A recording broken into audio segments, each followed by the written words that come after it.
sasany a tonga dia teneniko hoe mahatsara anareo a ny ekipa Tanora Be ny fomba fiasa ny fandraisana client iny aloha tena sincèrement bravo anisany ataoko hoe za cliente exigeante fa tatao master imo tena afapo tanteraka na valite na rehetrarehetra dia eo amin'ilay paiement échelonné dia titre en main tena tsara tena afapo zay.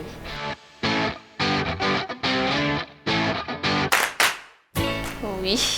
Ambohimalaza, zay avy any Ambohimalaza ny mamanay dia akaikelan'ny ambanivohitra anay teny zany. Feto moa izy efa ville be mihitsy Ambohimalaza dia maika avantage sy bonus. Merci à tous indray à peu près ohatry hoe tiako natao résidence secondaire hoe mba ohatry ny ambanivohitra kely aty Antananarivo zany zay nafinaritra anahy iny sady mora le izy tamin'izany tena mora be mihitsy dia pourquoi pas mo votovorona ny ana en prévision ny zanako te hianatra any amin'ny Polytech plus tard dia facilité anazy misy terrain iny.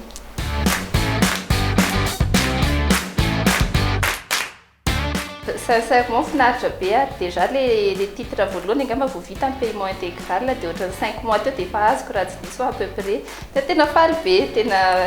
enao mihitsy fetseko hoe bon terrain taniko ty dia tena finaritra tena tsara izy aloha faly tena faly be mihitsy.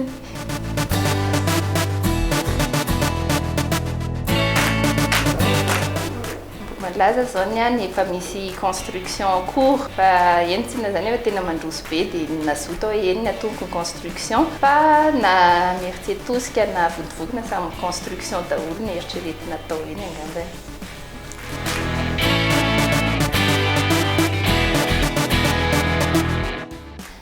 Ny afatra tonga dia zao manatona master imo satria za zao nazaora mbola resy lahatra foana izaka misy site moa za dia manontany foana hoe za tonga dia informé eo fa mahaliana anahy foana ny site rehetrarehetra mazoto foana hividy zany satria mahafinaritra anahy déjà hoa le paiement échelonné iny zany tena facilité fiainana be mihitsiny dia le titre en main